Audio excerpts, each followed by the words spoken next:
Bueno, un saludo especial para todos. Recordemos que estamos en la unidad 5 de evolución. Nosotros en nuestra agenda desarrollamos el punto número 1 de cómo se desarrolló el pensamiento evolutivo.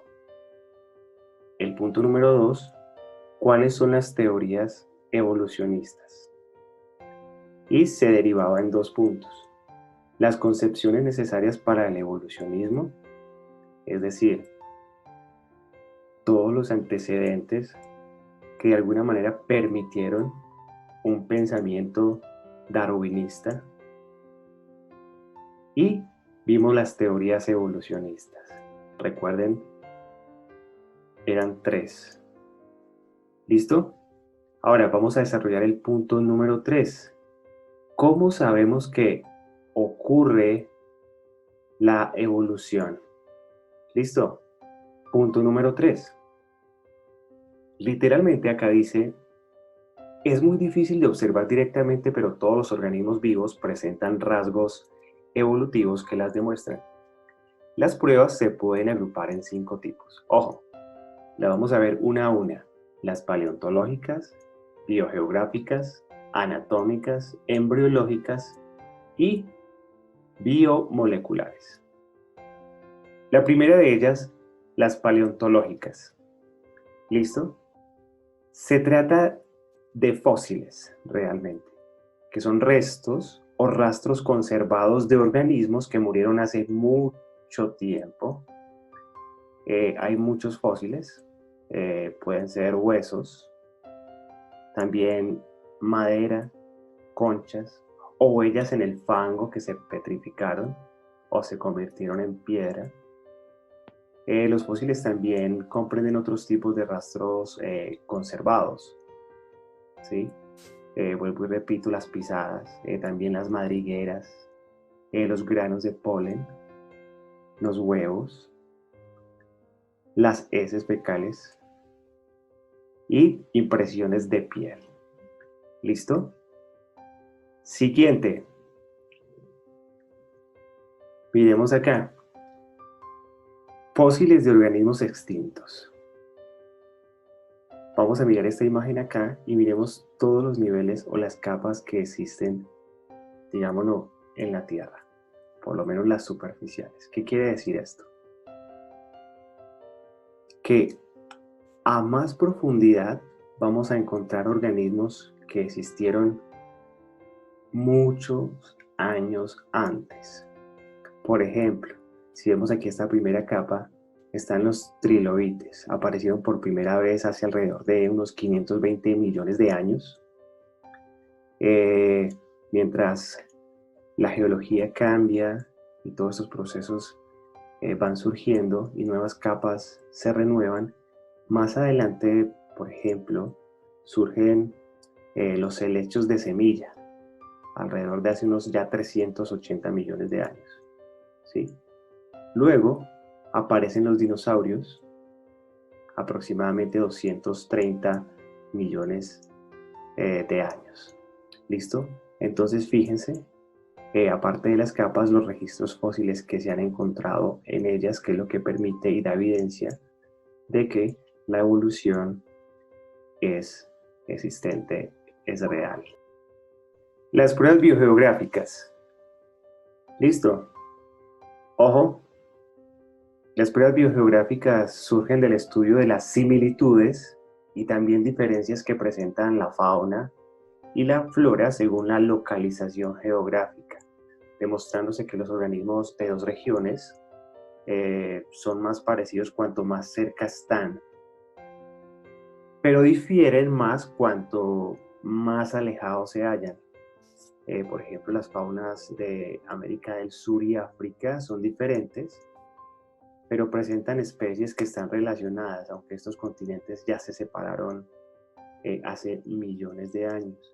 ¿Sí? Acá en el caso de los monos, por ejemplo, vemos 2 especies aparentemente muy similares entre ellas, pero con unas diferencias marcadas precisamente a través de cientos de años, dado la separación de ambos continentes. ¿Listo? Recuerden, los monos del Nuevo Mundo son los de América y los del viejo mundo entonces son los de África y Europa. Visto esto como un ejemplo clásico, también hay otro ejemplo muy común de índole geográfico que son los marsupiales, ¿sí? Ellos se mantienen o se mantuvieron como mamíferos primitivos en Australia, pero dado el desplazamiento, dado precisamente los procesos de especiación o diversificación, los de América empiezan a, digamos, a tener otros caracteres muy distintos y a partir de estos se originan los verdaderos mamíferos. ¿Listo? O sea que nosotros de alguna manera les estoy diciendo es que venimos de los marsupiales, prácticamente son nuestros antepasados. Entonces a nivel geográfico suceden ese tipo de diferencias entre especies y eso comprueba la evolución. Recuerden esta parte acá, importantísimo, ocurrió hace unos millones de años, estamos hablando de 340 a 135 millones de años. Miren cómo era la Tierra, aquí en sus diferentes manifestaciones. Esto se llama deriva continental por la tectónica de placas. En este caso los continentes son como pasajeros sobre placas que se mueven sobre la superficie de la Tierra como resultado de las placas tectónicas. Hace aproximadamente unos 340 millones de años, mucho de lo que ahora es América del Norte está ubicado en el Ecuador, fíjense. Y miremos acá, con el tiempo todas las placas se unieron en una gigantesca masa de tierra, a la cual los geólogos llaman Pangea. ¿Sí? Acá en C, hace 135 millones de años, gradualmente ya Pangea se divide en Laurasia, miren acá, Gondwana, la cual a la postre se divide en Gondwana occidental y oriental. Con el paso del tiempo, el desplazamiento de las placas entonces resulta en las posiciones actuales de lo que son los continentes modernos. ¿Listo? Entonces, el permitir o el saber que esto existió, que esto ocurrió, precisamente una evidencia es que las especies, precisamente, por ejemplo, que estamos hablando de África y América, cuando esto se dividió, los monos de alguna manera adquirieron caracteres específicos de la zona donde finalmente se ubicaron, es decir, del clima y sobre todo también de la topografía, por lo que se marcan diferencias y se convierten en especies divergentes. ¿Listo? Ojo, vienen las pruebas anatómicas. Estas pruebas también permiten demostrar que la evolución existió. Acuérdense que estamos en ese punto. Esto es anatomía comparada. Miremos entonces la gráfica. Esto es lo que se conoce como estructuras homólogas, que pese a que tienen diferencias en cuanto a función, por ejemplo, miren, para volar, para nadar, para correr y para hacer, o en este caso para uso más fácil, prensil o agarre, vemos que las extremidades anteriores de estos animales contienen el mismo conjunto de huesos, el mismo, heredados de un ancestro común, ¿sí? Esos colores que vemos acá, diferentes en cada uno de los huesos, resalta las correspondencias entre la diversidad de las especies. Entonces, son estructuras homólogas, ¿sí? Lo que quiere decir entonces que provienen de un ancestro común. ¿Por qué? Por los huesos son los mismos, independiente entonces de la función. Listo, estructuras homólogas. Vamos con la estructuras vestigiales. ¿Qué son las estructuras vestigiales? Miren, para ser claros con esto, muchos organismos poseen estructuras vestigiales, ¿sí? Que no tienen ahora una función evidente. Es decir, ¿como para qué sirve eso? ¿Cierto? Pensamos eso no le va a servir para nada. Y efectivamente hay asuntos como las muelas, en este caso las cordales en humanos, que por procesos evolutivos son estructuras vestigiales que tienen o que van a desaparecer. ¿Listo? Entonces, por ejemplo, la salamandra, los huesos de las extremidades posteriores de la salamandra tienen como funciones el soporte y la locomoción, ¿cierto? Resulta que la estructura de estos huesos vestigiales son similares entonces en la ballena. Pero estos huesos en la ballena no tienen ninguna función. Como también en la boa o en muchas serpientes aparecen rasgos vestigiales que en la salamandra funcionan, pero que en la ballena y en la boa dejan de cumplir su función, por lo que se considera una estructura vestigial. Listo, eso prueba que estos organismos tienen un parentesco y que provienen de un origen común. ¿Listo? Ojo, miremos acá la evolución de la ballena. Durante los últimos 50 años, las ballenas evolucionaron. Miren. De ser animales terrestres de 4 patas a ser unos remadores semiacuáticos, a nadadores acuáticos con patas traseras encogidas. Miren acá, se conservan inclusive los 5 dedos, por lo menos en la última. Y se convierte la ballena precisamente en un organismo con rasgos vestigiales en sus aletas, a lo que al parecer antes eran patas. ¿Listo? Están también las pruebas embriológicas. ¿Listo? Las similitudes embriológicas sugieren ancestros comunes. A principios del siglo XIX, el embriólogo alemán Karl, recuerdo el nombre, observó que todos los embriones, es decir, organismos en desarrollo en el periodo que va de la fertilización al nacimiento o salida del cascarón, de todos los vertebrados muestran un gran parecido entre ellos en las primeras etapas de su desarrollo. En estas etapas embrionarias iniciales, por ejemplo, peces, tortugas, pollos, ratones, seres humanos, tienen cola y hendiduras branquiales, también llamadas ranuras branquiales. Pero entre este grupo de animales, solo los peces conservan las branquias como adultos y solo los peces, tortugas y ratones conservan colas apreciables.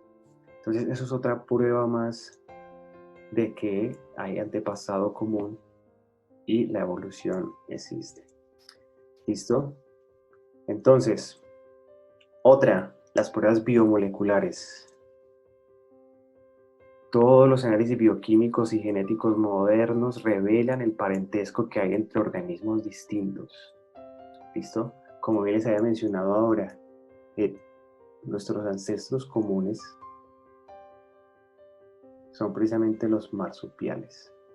Este es el árbol evolutivo de los mamíferos y se basa en secuencias de ADN.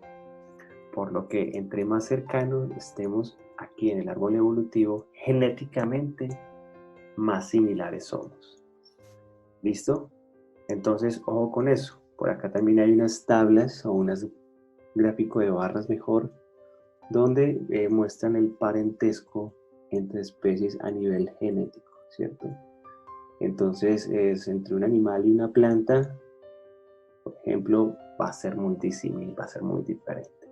El cerdo también ahora se convierte en uno de los organismos más atractivos para investigación farmacéutica, precisamente porque hay un alto contenido de ADN superior al 90% similar al del hombre, por lo que fisiológicamente puede tener respuestas adecuadas para ensayos preclínicos o mejor en organismos.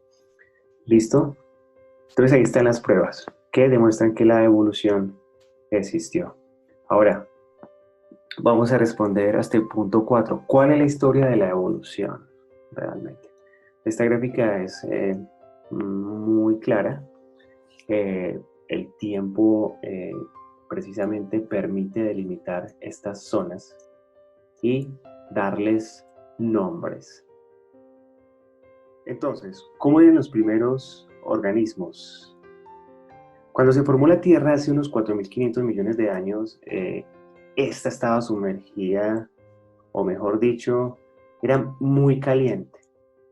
Había una multitud de meteoritos que chocaron contra el planeta en formación y la energía cinética de todas esas rocas extraterrestres se convirtió en calor por el impacto.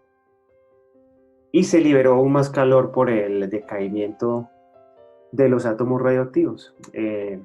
Pilas, la roca estaba formada de tierra que se fundió y los elementos más pesados como el hierro, el níquel, se hundieron hacia el centro del planeta, donde permanecen fundidos en la actualidad.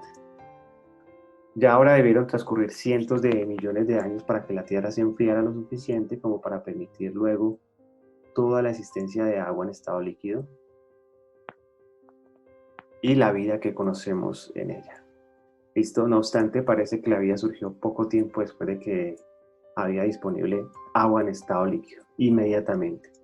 Entonces, los organismos fósiles más antiguos encontrados hasta ahora en las rocas tienen aproximadamente ya unos 3.500 millones de años de antigüedad. ¿Listo?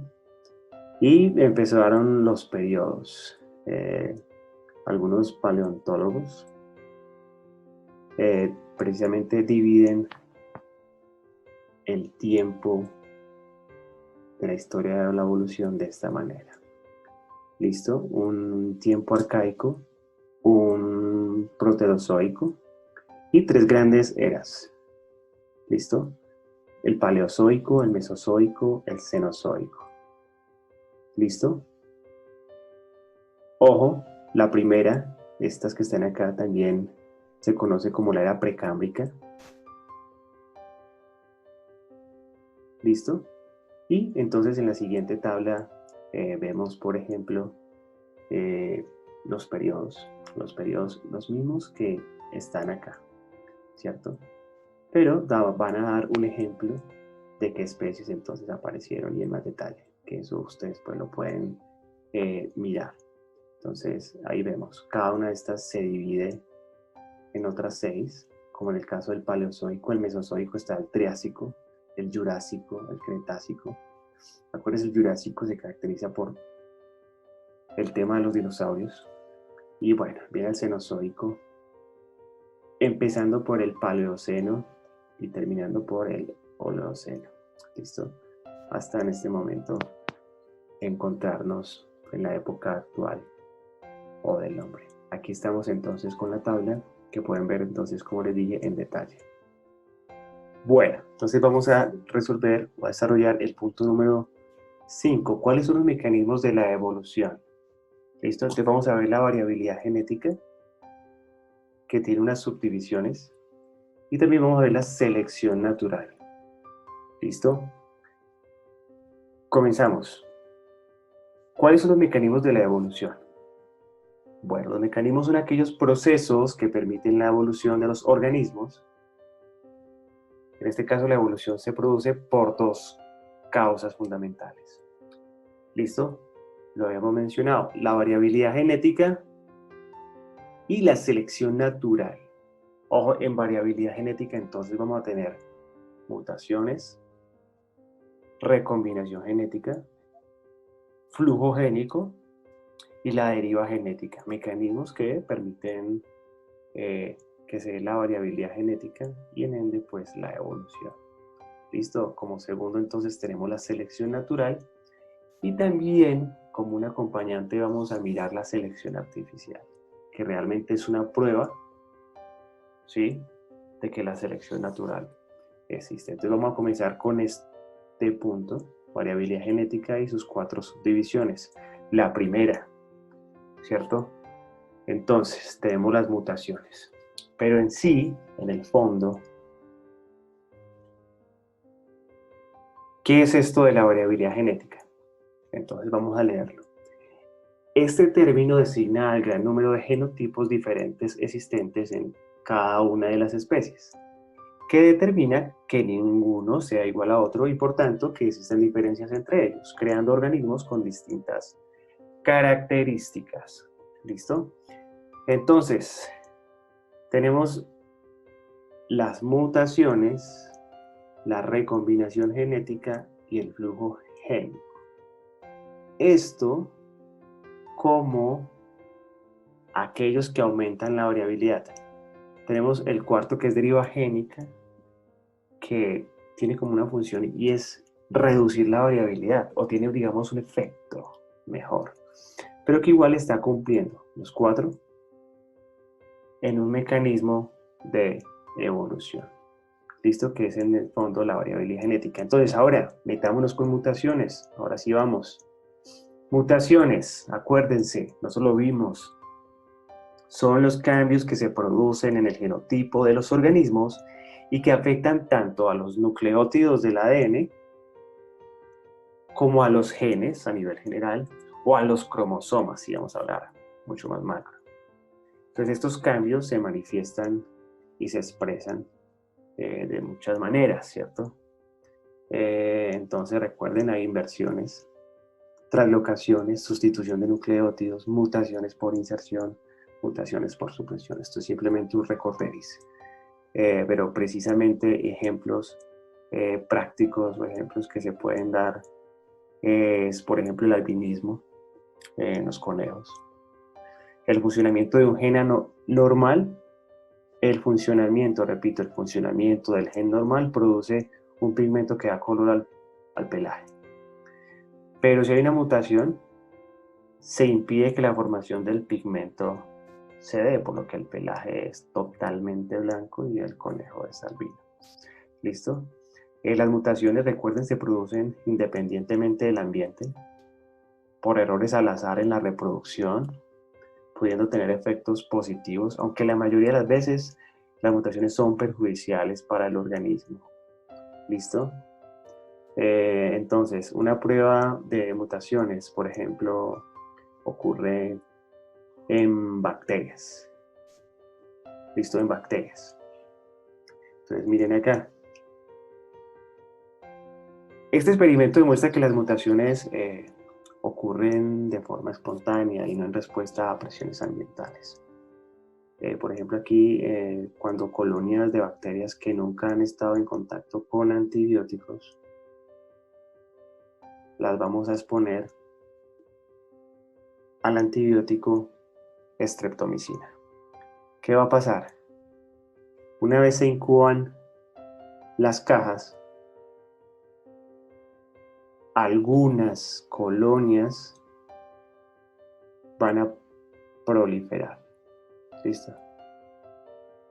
Las colonias que superviven, digámoslo así, son sobrevivientes, crecen en las mismas posiciones en todas las cajas de Petri. ¿Sí? Sí, cada una de estas pues son réplicas genéticas de cada población. Esto demuestra que las mutaciones para la resistencia a la streptomicina ya estaban presentes en la caja de Petri original, antes de la exposición, es decir, habían ya bacterias, colonias de estas que no les afectaba. O sea que no fue un cambio ambiental precisamente, sino que ya venía con ellas su resistencia, entonces por lo tanto estas son las que sobreviven. ¿Listo? Entonces pilas, estamos en mutaciones, variabilidad genética, mutaciones. Ahora, ¿qué también produce la variabilidad genética? la recombinación genética. ¿Listo? La segunda.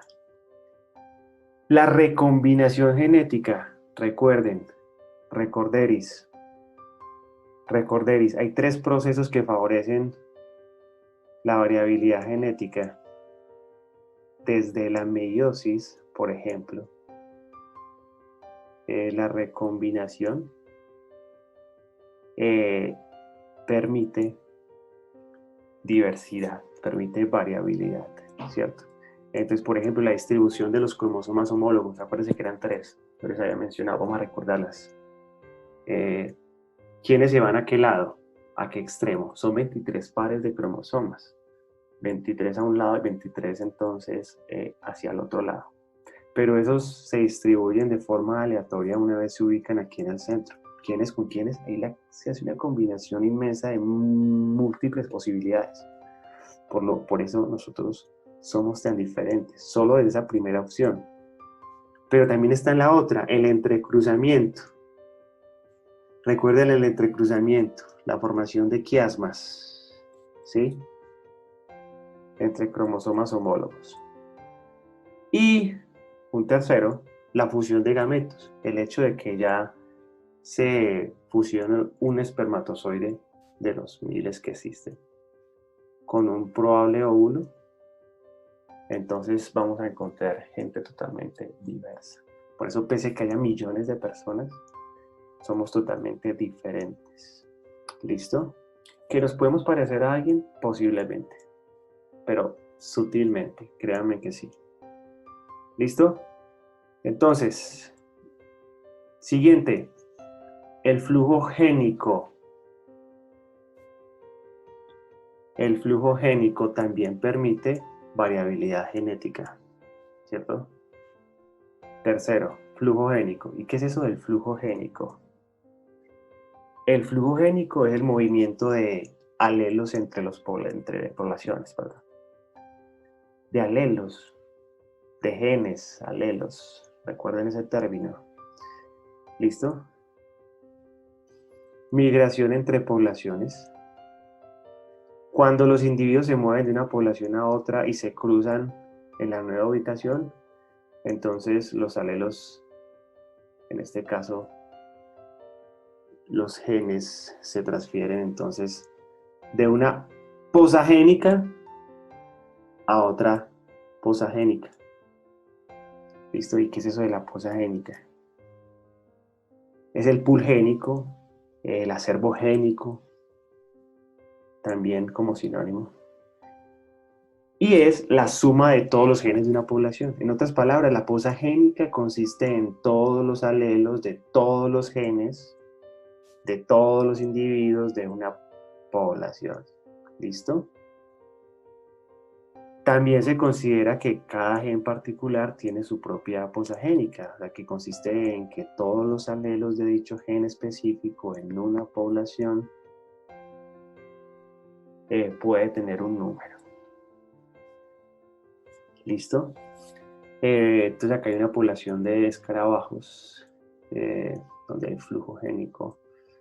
Esto permite entonces que haya intercambio de material genético en plantas. El flujo génico se da por el viento, recuerden la liberación de polen o la liberación de esporas o la liberación de en este caso células somáticas que promueven o fecundan.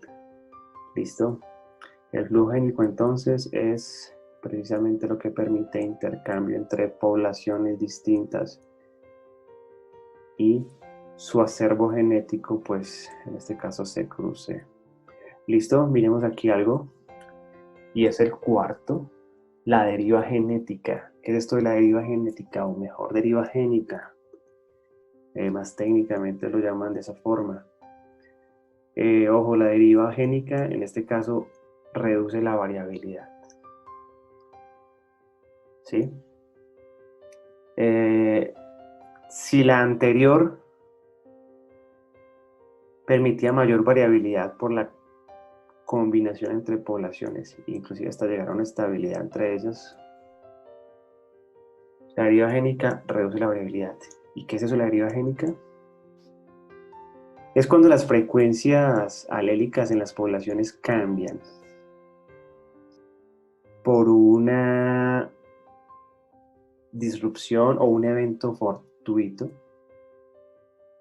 Entonces, por ejemplo, tenemos una población donde la frecuencia del alelo B, pelaje negro, está al 75% y pelaje claro, 25%. ¿Listo? Ojo, se eligieron por casualidades de la vida, pasó algo y solo de esta población se cruzaron dos organismos. No sé, quizás se extinguió la población, inundación, incendio, separación por X o Y motivo, y no se reproducen normalmente entre ellos para mantener el acervo genético, sino que quedan, digamos, estas dos especies. O pueden quedar todas, pero solo estas se cruzaron. ¿Qué pasa en la generación 2? Hay una distribución de frecuencia alélica 50-50. Es donde la mitad sale pelaje oscuro, la mitad sale pelaje claro. Si ocurre el caso en que en esta generación pase un evento fortuito, distinto a las mutaciones aquí, y se crucen este y este, pues mire la generación 3. Es un cambio en las frecuencias en los alelos. Entonces, los procesos fortuitos en la naturaleza cambian las frecuencias alélicas, pero reduce la variabilidad genética. Mire, mire lo que pasó acá. Eso se conoce como deriva genética, cuando el proceso mediante el cual eventos fortuitos cambian las frecuencias alélicas de una población. Listo, deriva genética. Vamos a mirar entonces por aquí algo para complementar. Miremos aquí. Tenemos un gráfico que nos dice que la deriva genética se presenta en poblaciones pequeñas. Entre más pequeña una población, la caída de la frecuencia de un alelo es de probabilidad alta. Miremos este primer gráfico. A es una población grande de 20.000 individuos. Estos son 4 alelos. B, en este caso 4 alelos, 4 características, 4 variantes de un gen que es el pelaje para ratones. Miremos que las poblaciones respecto a estos 4 pelajes se mantienen constantes, ¿sí? De forma relativa, 50% entre la población.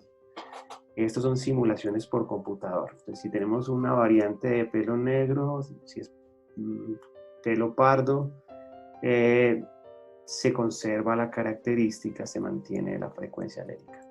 Cuando tenemos poblaciones pequeñas y hacemos una simulación con el pelaje negro, por ejemplo, vemos que en la segunda ya generación se convierte en un 100%, toda la población es negra, ¿sí? Esto tiende también a que otros genes desaparezcan, ¿sí? Por ejemplo, en la tercera generación aquí hay uno que se pierde por deriva génica. Listo. Entre más pequeña una población, más probable es que se pierda una variante de un gen en particular. Listo. Vamos a mirar entonces acá un modelo, una simulación de algo que se conoce como cuello de botella. ¿Qué es un cuello de botella? Miremos. Un cuello de botella hace que una población con una posa génica, acuérdense, con un pool génico, con toda su variabilidad genética en alelos, entonces aquí rojos, azules, amarillos, dado un proceso,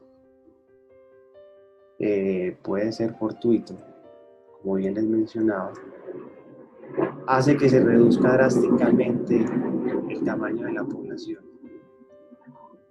y por casualidad esa poza génica solo permite la conservación de algunos organismos con alelos azules y amarillos para ese gen, ¿sí? Digamos aquí el color. ¿Listo? Después de que la población ya crece y regresa a su tamaño original, a través del tiempo predominan entonces ¿qué? Solo alelos azules y rojos. Por lo tanto aquí desaparecen los verdes, ¿no? Y los rojos, quedan amarillos y azules. Listo, perfecto. Entonces se pierden los rojos y se pierden los verdes. Entonces el elefante marino del norte pasó a través de un cuello de botella en el pasado reciente inclusive. Entonces como resultado, ¿qué pasó? Que la diversidad genética de la población se hizo extremadamente baja, por lo que cualquier enfermedad, cualquier cambio ambiental, si la población se ve afectada, pues muere toda. Ahí, digamos, genéticamente no habría un organismo que tenga una diversidad genética como para permitir la conservación de la especie y sobrevivir pues, a este tipo de eventos. ¿Listo? Seguimos todavía en deriva genética, ¿cierto? Miren, aquí estamos. Variabilidad genética es uno de los mecanismos de evolución. Estamos aquí en el cuarto, deriva genética. El que reduce la variabilidad, ¿cierto? Ahí nos ubicamos en el mapa y continuamos entonces con algo que se conoce como el efecto fundador.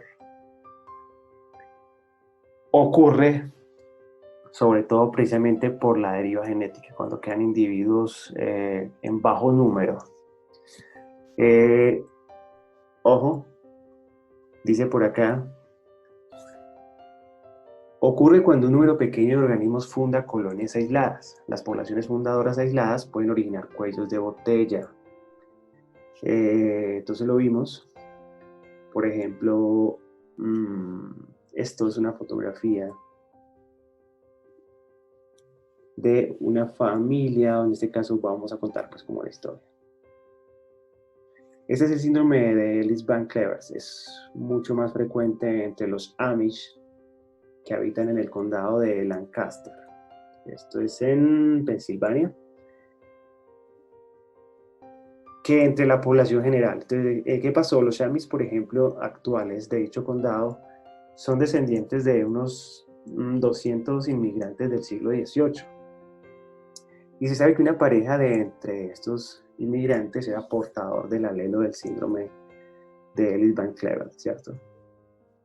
Entonces, en una población de fundadores tan reducida, esta ocurrencia única significó que una proporción alta de pobladores que fundaron los Amish portaran ese alelo, ¿cierto? Entonces se presenta en uno de 1000 casos, pues tampoco es mucho, en esta población, ¿cierto? Entonces aquí tenemos pues como unos síntomas de la enfermedad. Entonces esa elevada frecuencia alélica combinada con esa deriva genética conduce entonces a niveles extraordinarios del síndrome. ¿Listo? Eso también entonces ocurre, como les dije, en leones marinos y en otras muchas especies. Tanto que se vuelven muy homogéneos en cuanto a frecuencia alélica. El caso de los primos, por ejemplo, en zonas apartadas, en zonas alejadas, donde de pronto no hay mucha mezcla social, eso puede causar entonces también enfermedades y que de allí, de esto se originen poblaciones pues con enfermedades genéticas. ¿Listo? El efecto fundador entonces. Bien, entonces en ese sentido terminamos la parte de variabilidad genética, ¿sí? ¿Qué es esto? Variabilidad genética, ojo. Es uno de los mecanismos de evolución. Vamos a ver el segundo, la selección natural. ¿Listo? La selección natural. Entonces, la selección natural, recuerden que la propuso ¿quién? Darwin y Wallace. ¿Listo? Es el proceso por el cual se seleccionan las mejores combinaciones genéticas en relación al entorno donde se desarrolla el organismo.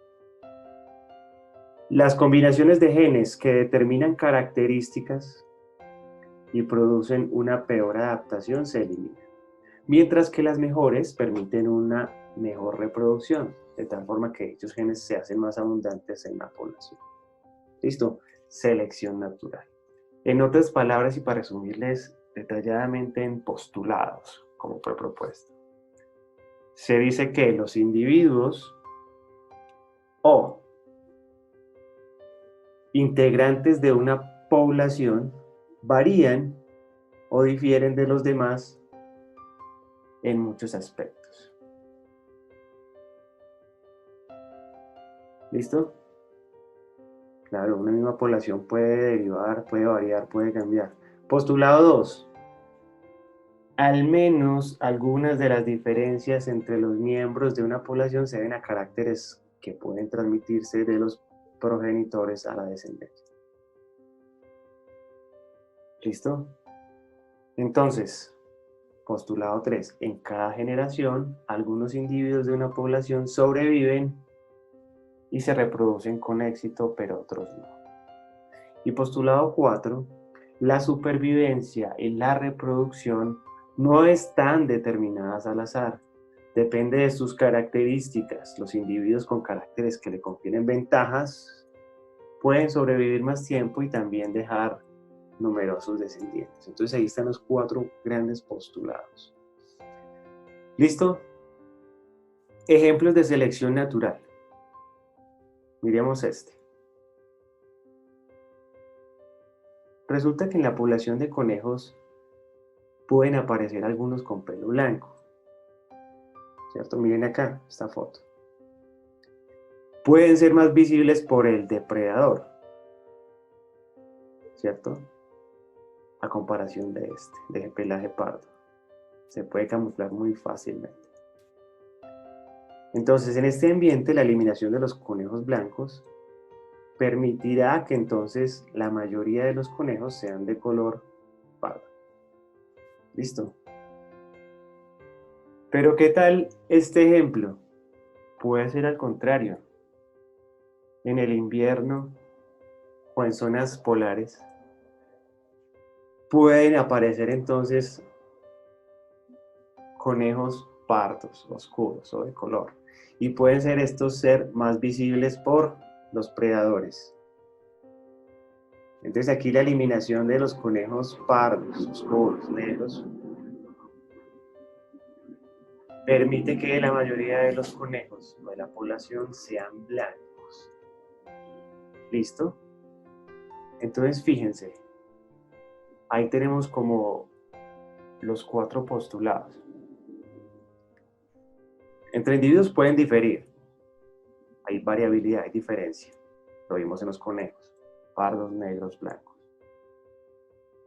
Al menos algunas de las características entre los miembros se deben transmitir a la ascendencia. Se transmiten, claro.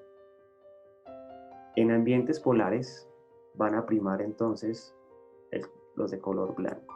Van a transmitir ese carácter a la descendencia, porque su probabilidad de sobrevivencia y reproducción va a ser más alta en esas condiciones. Unos sobreviven y otros no, ¿cierto? ¿Quiénes sobreviven en ambientes polares? Los conejos blancos, ¿cierto? ¿Quiénes se reproducen entonces, finalmente? Los conejos blancos. Entonces, ya también decimos en el postulado 4 que la supervivencia y la reproducción no están determinadas por el azar. No. Depende entonces de esas características. ¿Listo? Los individuos con caracteres que les confieren ventajas sobreviven más tiempo y dejan mayor número de ascendentes. Entonces, ojo con este ejemplo. Creo que en este caso es muy propicio y uno de los más claros. Hay otra cosita que se llama selección artificial. ¿Listo? ¿Y qué es eso de la selección artificial? Mire, realizada por el ser humano, es una prueba en la selección natural. es el hombre queriendo manipular la naturaleza y comprobar que se pueden hacer variantes de especies o animales. Vamos a leer acá. Desde muy antiguo se han seleccionado a plantas y animales que se tenían interés en la alimentación o en el trabajo o simplemente para tener compañía. Así a lo largo de los años se ha llegado a disponer de una gran variedad de animales y plantas que distan mucho de sus formas originales, ¿cierto? Tenemos el caso de los perros, ¿cierto? Animales de compañía que tienen como antepasado el lobo gris. Listo. Entonces, ahí podemos ver distintas variedades de perros que provienen de una misma especie, en este caso, una sola especie. ¿Sí? De esa misma forma, se han producido ya razas. Razas, esto es, taxonómicamente es un grupo, inferior, más pequeño a especie, taxonómicamente hablando, ¿cierto? Va por debajo. Entonces, lo mismo ocurre para ganado, plantas, etc. En selección artificial, inclusive aquí tenemos el maíz, el tiosonte, que es la primera planta de maíz, pero que a través de cruzamientos, a través de domesticación, tenemos la mazorca actual. ¿Listo? Eso ocurre entonces con otras especies de plantas, con otras especies de animales, como gallinas, gatos, conejos. ¿Listo? Peces, selección artificial, como el caso de las monjas o peces monjita. ¿Listo? Esta es selección artificial, precisamente para tener peces más vistosos, más coloridos, por ejemplo. Bien. Ahora, entonces tenemos los mecanismos tocados: variabilidad genética y selección natural. Ahora, vamos entonces a ver cuáles son las consecuencias de la evolución. Estos mecanismos que me permiten, ¿sí? ¿Qué consecuencias trae? Entonces vamos a ver la adaptación de los organismos, ¿sí? Se da la evolución para que estos se adapten, para que haya especiación, o sea, se originen nuevas especies y por lo tanto la diversificación sea más alta. Entonces, punto 6, ¿cuáles son las consecuencias de la evolución? Consecuencias de la evolución. Entonces, las principales consecuencias del funcionamiento de la evolución entonces son la adaptación de los organismos, que estos puedan entonces estar cómodos en un lugar, en un ambiente. La especiación, que surjan nuevas especies. Y la diversificación de las especies, la diversificación de las mismas. ¿Listo? Entonces nos vamos a ir con las adaptaciones.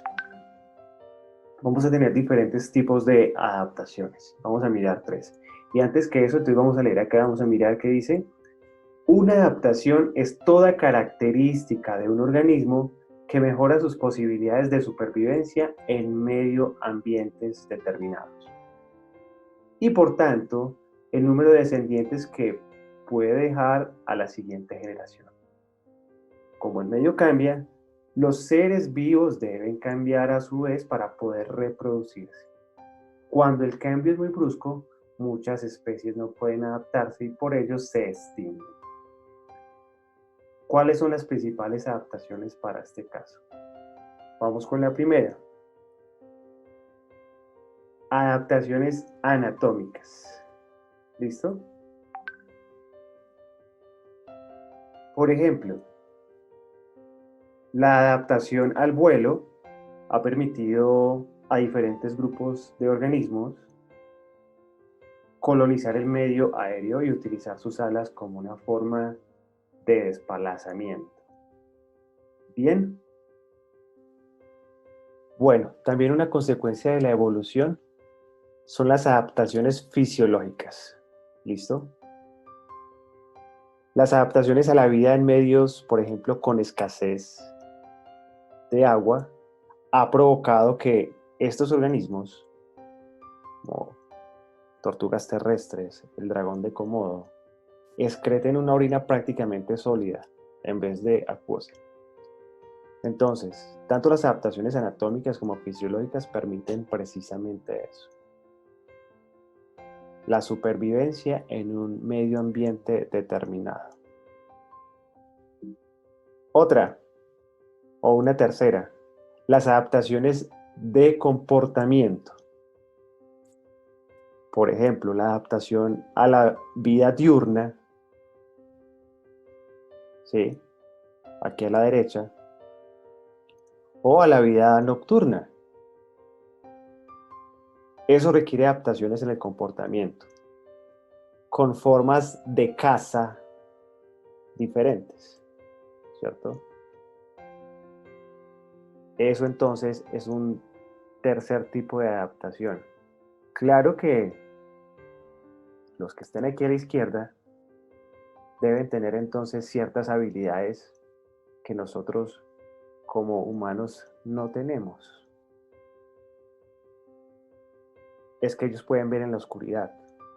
Eso es otra adaptación, en este caso anatómica, fisiológica también, como las dos que vimos anteriores. Los animales nocturnos pueden ver en la oscuridad porque tienen una superficie reflectora, inclusive llamada tapetum lucidum, que es una capa de tejido situado en la retina, aunque en algunas especies está detrás de la misma. ¿Listo? Ese tipo desarrollado de tejido permite ver bien en la oscuridad y es lo que permite que estos animales puedan hacer vida nocturna o crepuscular, ya que en algunas especies está más desarrollado que en otras. ¿Sí? Mientras que los animales diurnos prácticamente es inexistente o no existe este tipo de tejidos. Cuando me refiero a una vida crepuscular, es que estos tienen hábitos tanto nocturnos como diurnos, ¿cierto? Animales como el lobo, el gato, para no irnos muy lejos, el guepardo, el mapache, el ciervo, el canguro, la rata, el koala, el hipopótamo, muchas de las serpientes, o todas, tienen hábitos crepusculares, que entonces ya sería un punto medio, un punto mixto. Pueden estar tanto en la noche como en el día. Listo. Adaptaciones como depredador-presa. Miren, las poblaciones depredador y presa ejercen una intensa presión selectiva, una sobre la otra, ¿cierto? Por lo que llega un término que es la coevolución. Ambas evolucionan de forma simultánea, una tanto para desarrollar sus habilidades de caza y otra para desarrollar sus habilidades de defensa. ¿Listo?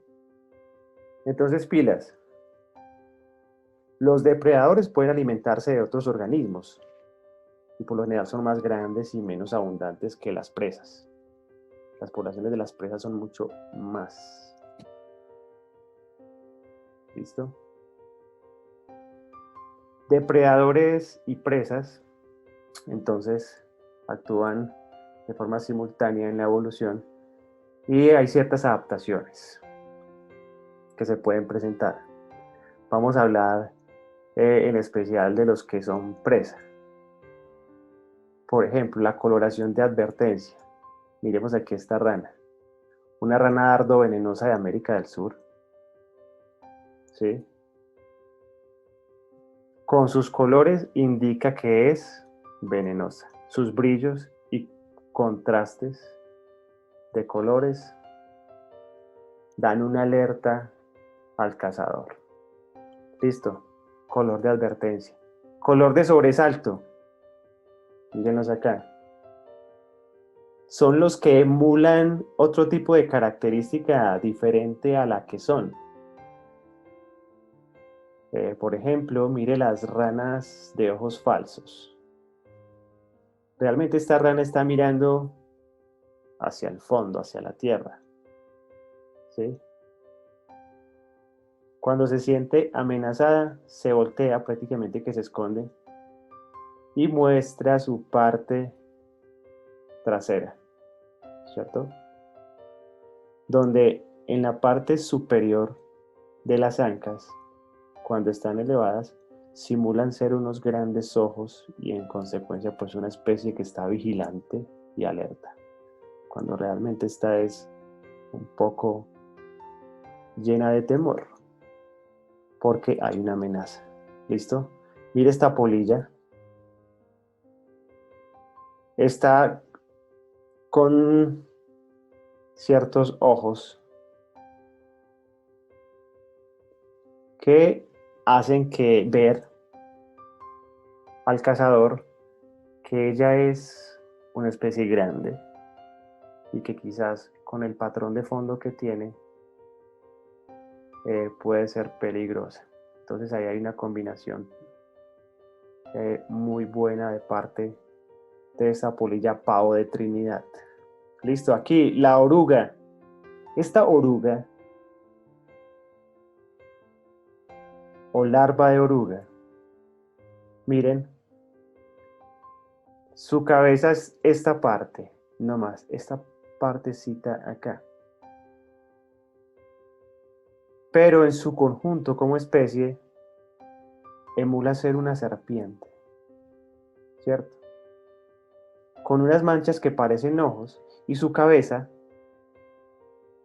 que parece una boca, ¿cierto? Cualquiera se asusta con esta. ¿Listo? Entonces miren pues, estamos viendo adaptaciones depredador-presa desde la coloración. Ahora vamos a ver el mimetismo. Hay dos tipos de mimetismo. ¿Qué es eso del mimetismo? Entonces, mientras ya existen especies que evolucionaron para asustar a sus presas por su coloración o emular otras características, el mimetismo emula es parecerse a otros organismos más desagradables. Cuando esta es la característica en particular, estamos hablando de mimetismo mulleriano, ¿cierto? Entonces, tanto el depredador como las presas desarrollan varios compuestos químicos para atacar y para defenderse. ¿Sí? Precisamente para decir que no estamos tan de buen sabor. No me coman que realmente no soy agradable. Ese es el mimetismo mulleriano. Y acá vemos ejemplo de la mariposa monarca, la mariposa virrey, ambas muy similares en su estructura morfológica, pero también en su coloración. Es una coloración que indica entonces desagrado, de mal sabor, ¿listo? Dado sus compuestos químicos, sus toxinas, muchas de ellas con una dureza extrema de asimilación. Hay otro tipo de mimetismo y es el batesiano. ¿Cuál es ese? Son esos organismos que quieren simular parecerse a otros que son agresivos y altamente peligrosos. ¿Listo? Ejemplo, la coral, una muy venenosa. Y está la falsa coral, también llamado coralillo, que simula ser esta, pero que realmente es inofensiva, no venenosa. Ese es el mimetismo batesiano. ¿Listo? Entonces, pilas. Esta, ¿cómo se reconoce? pues humanamente tenemos que hacerlo porque para evitar esta. Y es que la venenosa tiene un patrón de colores. El amarillo está entre el rojo y el negro, mientras acá el amarillo está entre dos negros. Entonces aquí uno distingue cuál es venenosa y cuál no. Bien. Ahora, otro tipo de adaptación respecto al sistema depredador-presa es el camuflaje. ¿Listo? El camuflaje básicamente es estar en un fondo del mismo color de la especie. ¿Listo? Este es un guepardo, en este caso camuflado. ¿Listo? Eso ayuda a estos depredadores precisamente a estar escondidos en el ambiente y alerta a sus presas. En la izquierda, ustedes encuentran una imagen de un leopardo camuflado en las montañas. ¿Listo? Cualquiera que pase por ahí puede ser víctima de este. Así que solo ir a buscarlo a esta imagen da miedo, da susto. ¿Logras ver el leopardo que hay en la imagen izquierda? Pausen el video si es necesario y revísenlo por favor.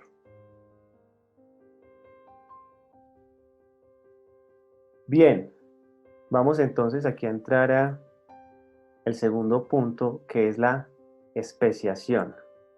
¿Listo? La especiación es la segunda consecuencia de la evolución. La primera, que la acabamos de ver, es precisamente la adaptación. La segunda, vuelvo y repito, la especiación. ¿Qué es esto de la especiación? Vamos a leerlo. He puesto un poquito más de texto para que lo tengan a la mano. Es el proceso por el cual en un grupo de organismos, algunos se diferencian por causas adaptativas y se separan, dando lugar a otros grupos parecidos pero con adaptaciones diferentes, que con el paso del tiempo dejan de reproducirse con los del grupo inicial, dando lugar a una nueva especie. ¿Cómo así? Hay unas causas que separan a los individuos de una misma población y hace que esa población se divida, se aíslen y formen especies distintas. Eso es básicamente lo que acabamos de leer por acá, de que se forme una especie nueva. Por ejemplo, la creación de nuevas islas. Es una población acá y se formó una nueva isla y por algún medio este organismo se fue para acá, migró, y quizás esta isla era un poco distinta, hay unas condiciones diferentes, y precisamente tuvo ciertos cambios a través de los años. Tantos que inclusive estos dos ya no se cruzan. Y cuando ya no hay cruzamiento o reproducción entre dos poblaciones, ya estamos hablando de que son especies distintas. Entonces ahí se forma una nueva. ¿Listo? Entonces pilas. Pasa lo mismo cuando surgen nuevas montañas. ¿Sí?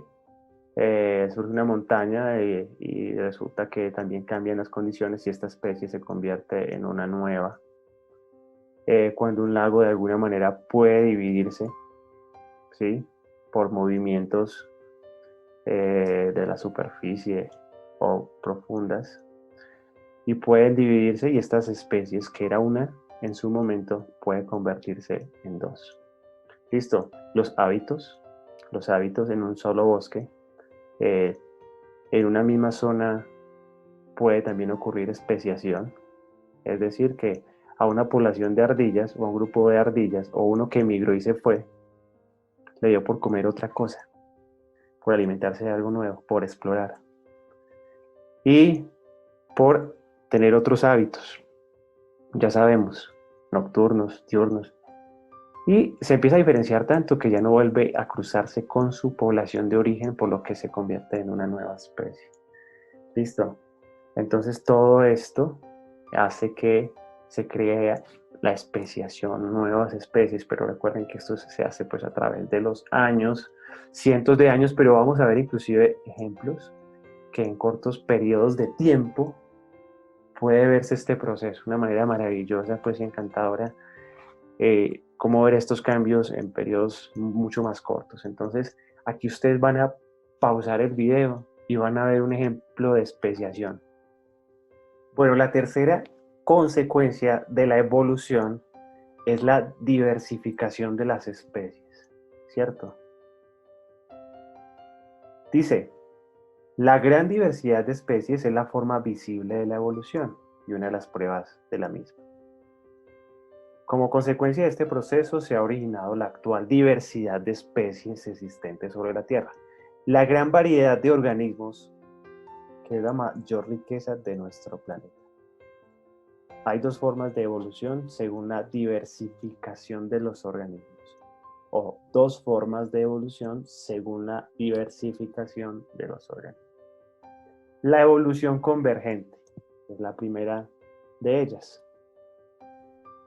Entonces, la evolución convergente es la primera. ¿Y qué dice? Se produce cuando los organismos ocupan ambientes muy parecidos. Están como en una misma zona.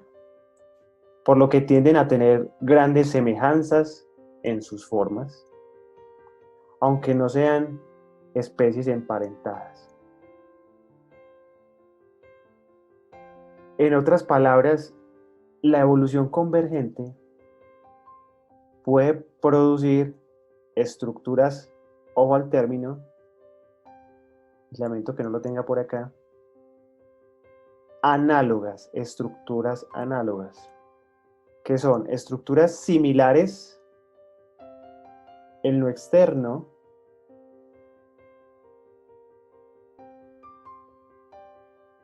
pero que internamente o anatómicamente difieren, como son entonces las alas de las aves y las alas de los insectos. Entonces, vuelvo y repito, por lo general las estructuras análogas son muy diferentes en cuanto a anatomía interna. Y es porque estas no provienen de estructuras ancestrales comunes. ¿Listo? Pero se les ha dado el espacio, el medio a ambos para volar. Ojo,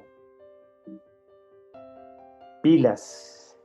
Es distinto a estructuras homólogas. Yo mencioné estructuras análogas. Estas también sirven para volar. Pero estas sí vienen de un origen común.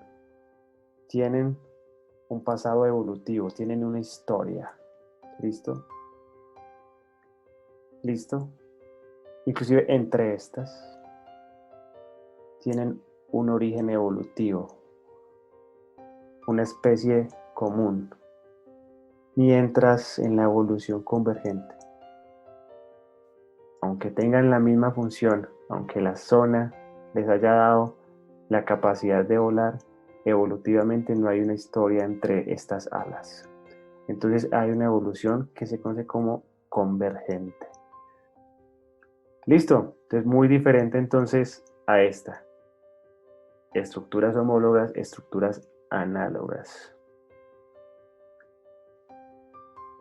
La segunda es la evolución divergente. ¿Listo? Evolución divergente. Se produce cuando una población queda aislada del resto de la especie. Y como resultado de adaptaciones diferentes, se producen formas distintas, pero manteniendo la estructura del tipo original. ¿Listo? Entonces, ojo. Vamos a ver, por ejemplo, que hay dos categorías amplias aquí. Uno que es la especiación alopátrica y otra la especiación simpátrica. ¿Listo? La especiación alopátrica, ¿qué dice? En la que dos poblaciones se encuentran geográficamente separadas unas de las otras. Y la simpátrica, en la que dos poblaciones comparten la misma región geográfica. Vamos a mirar un ejemplo de cada una, de esta evolución divergente. D2, ¿cierto? Y tenemos por acá, en la figura de la izquierda, el aislamiento alopátrico, ¿cierto? Y su respectiva pues diferencia. Acá, en la especiación alopátrica, algunos eventos hacen que una población se divida por medio de una barrera geográfica infranqueable. Una forma de división se efectúa, por ejemplo, mediante la colonización de una nueva isla. Miremos este grupo que va acá, por X o Y motivo. Rompen esa barrera,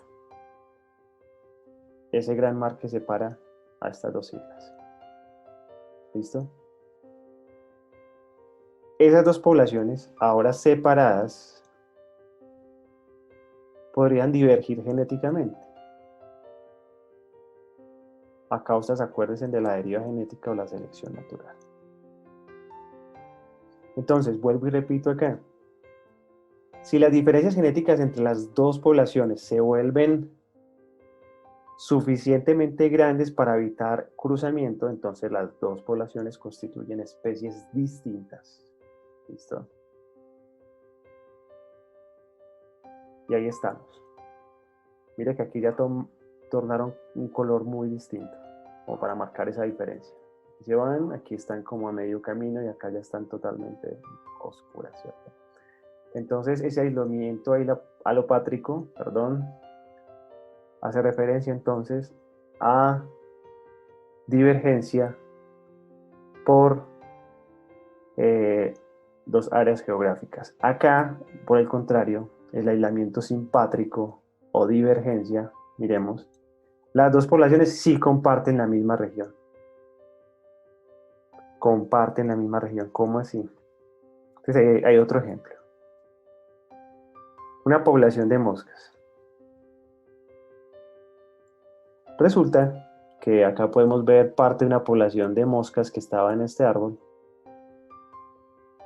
que vive en los espinos, se va a vivir a los manzanos. ¿Listo? Las moscas que viven en los manzanos ya no encuentran algo distinto y allí se quedan por adaptación. Y no vuelven a cruzarse con las que viven en los espinos.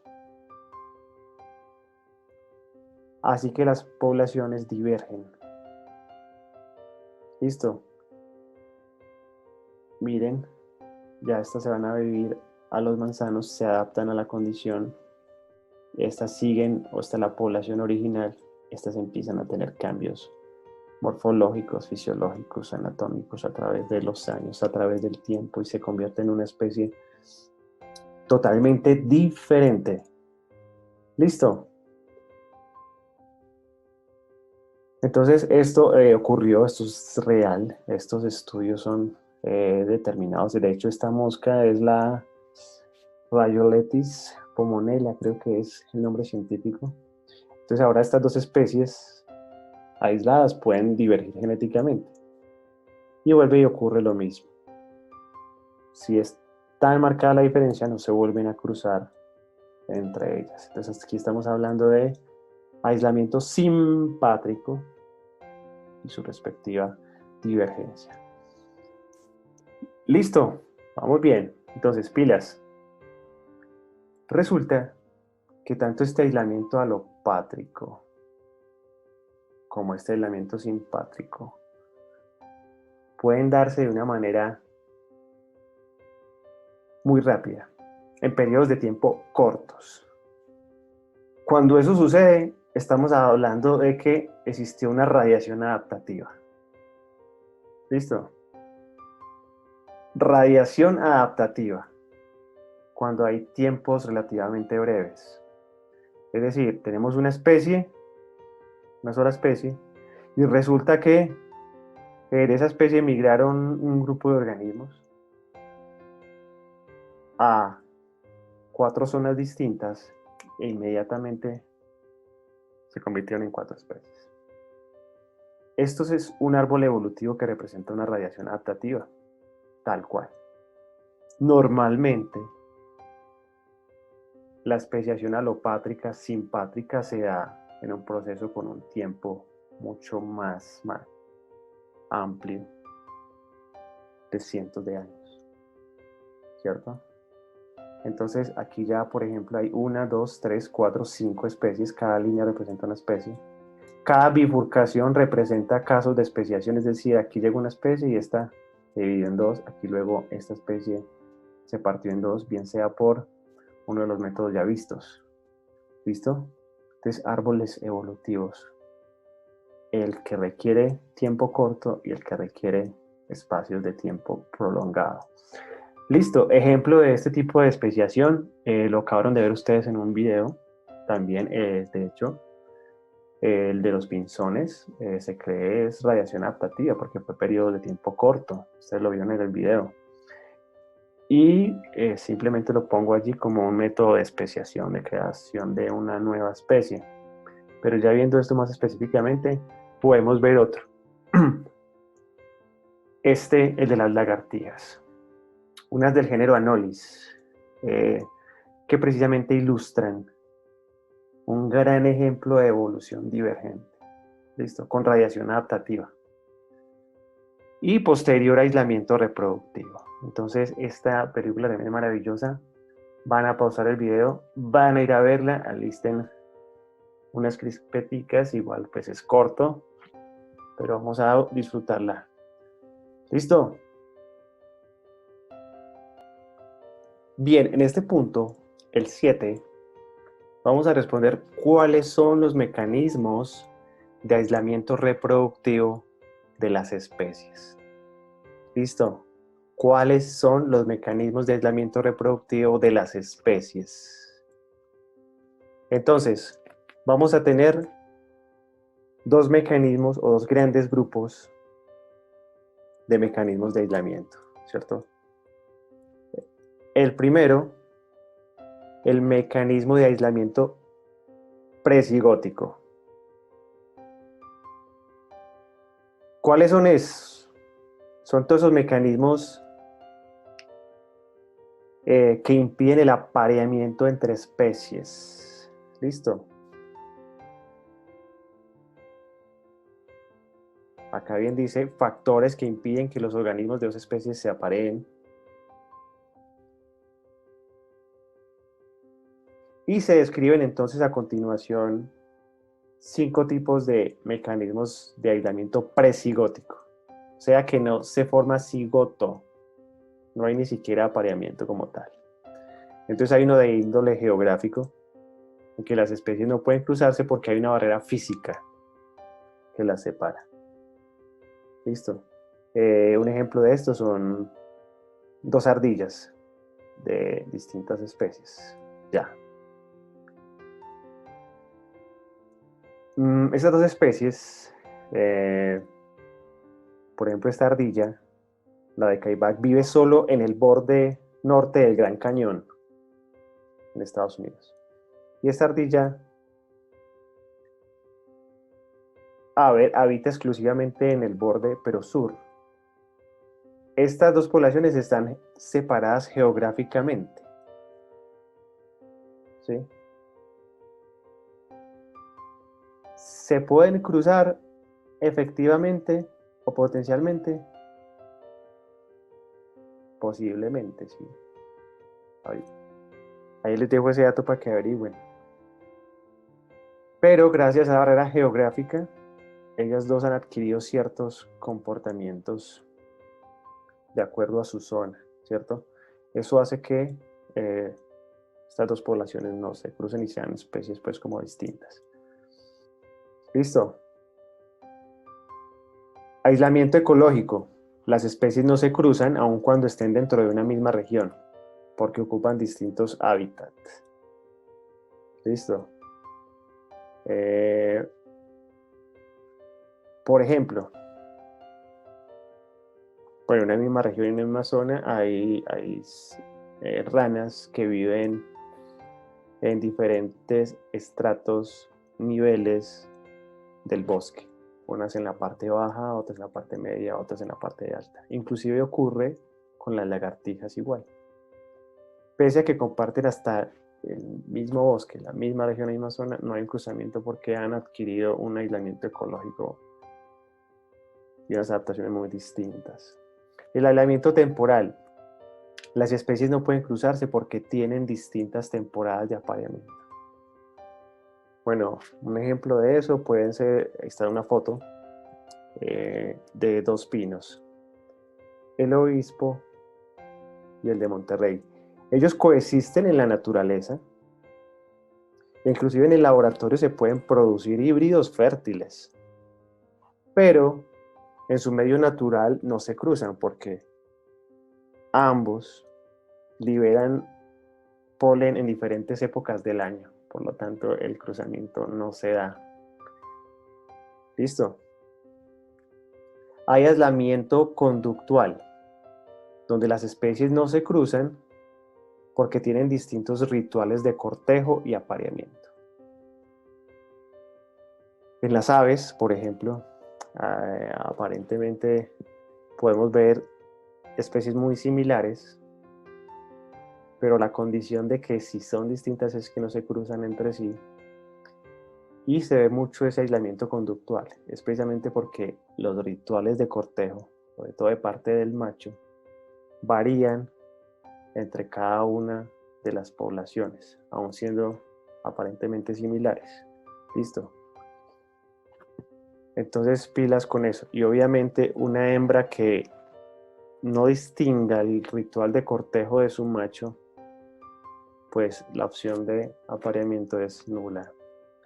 Hay incompatibilidad mecánica. Este es otro de los mecanismos de aislamiento presigótico. Es donde las especies no se pueden cruzar porque sus estructuras reproductoras son incompatibles. Sí, ya estamos hablando pues de órganos genitales. En los caracoles, por ejemplo, eso ocurre mucho. Hay una gran diversidad y variedad de caracoles aparentemente similares, pero ellos no se pueden cruzar precisamente por esa incompatibilidad mecánica. Listo, hay otros mecanismos también, el segundo gran grupo, los de aislamiento post-cigóticos. Listo. Entonces, post es que sí se formó un cigoto, inclusive un individuo, un organismo. Pero sus descendientes no son nada vigorosos, no son fértiles. Listo. Entonces hay, por ejemplo, incompatibilidad gamética donde los espermatozoides de una especie no pueden fecundar los óvulos de otra especie. Listo. Inviabilidad del híbrido.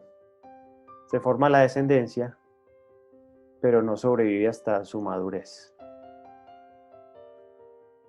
Listo. ¿Conocen híbridos? ¿Qué tipos de híbridos conocen ustedes? ¿Pueden decirme algunos cuantos? Y está la esterilidad del híbrido, donde la descendencia híbrida entonces es estéril o tiene baja fertilidad, pese a que estos sí pueden sobrevivir hasta la madurez. Listo. Aquí, por ejemplo, tenemos algo que quizá nos llamó la atención. ¿Cómo así que incompatibilidad gamética? Y está en los poscigóticos. Sí se formó un cigoto a sabiendas que aquí literalmente me dice no pueden fecundar los óvulos de otra especie. Los espermatozoides no reconocen precisamente esa capa lipoproteica del óvulo como para decir eres de los míos. ¿Por qué está entonces en el aislamiento posigótico? ¿Mm? Esa duda sé que les surgió, quizás a algunos, a otros no, pero allí lo vamos a tener hasta que ustedes busquen una razón. Tiras ahí con ese detalle. 8. La pregunta 8 habla de que ¿a qué se debe la extinción de las especies? ¿Por qué se extinguen las especies? ¿Listo? Bueno, ustedes aquí de estas 4 que yo menciono, seguro conocen todas. Pero ¿qué les puedo decir yo al respecto? Todo organismo vivo debe morir tarde o temprano, ¿cierto? Todo individuo debe morir. Y también ocurre con las especies de una población. Una especie se puede extinguir completa, ¿cierto? Nosotros como organismos de la especie humana vivimos y morimos. Pero como especie humana completa moriremos, es decir, la Tierra sin humanos, pues no sabemos, ¿cierto? Si eso llegase a ocurrir. Pero lo que sí sabemos es que si hay otras especies que nacen, ya sabemos mediante procesos de especiación, pero que también desaparecen y se extinguen durante algún tiempo. Entonces, el destino final de toda especie es la extinción. Esa es la palabra para ello. La muerte del último de sus miembros se declara extinta. Y lo cierto es que al menos un 99.9% de todas las especies que alguna vez han existido en este momento ya están extintas. Y el curso, precisamente, natural de la evolución, lo que hemos visto de esta unidad, evidencian que eso es cierto, sobre todo desde los fósiles, que es una continua renovación de las especies, pues surgen unas nuevas mientras otras se van extinguiendo. Lamentablemente, muchas ayudadas por los malos hábitos del hombre. ¿Listo? Entonces, probablemente la causa inmediata de la extinción siempre es un cambio ambiental. Y ya sea en la parte animada o en la inanimada del medio, ¿cierto? O en la biótica o abiótica. Los cambios ambientales que pueden conducir a la extinción es la destrucción del hábitat y la creciente competencia entre las especies. Ante tales cambios, pues entonces las especies con pequeños ámbitos geográficos o adaptaciones ya muy especializadas son las principales candidatas a morir. Listo.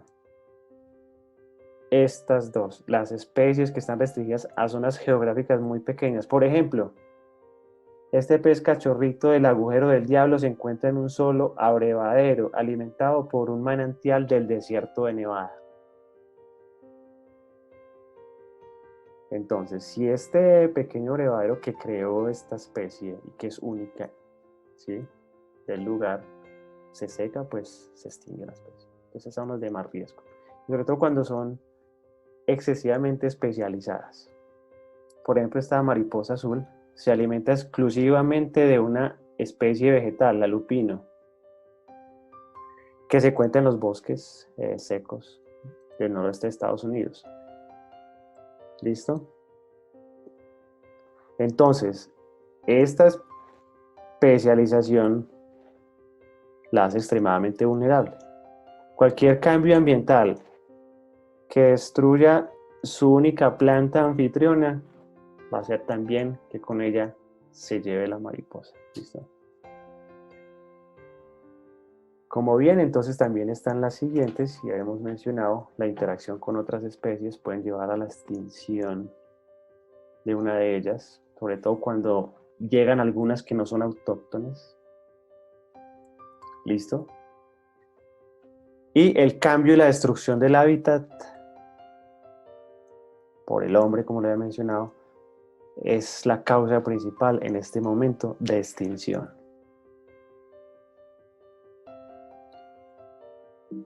Bien.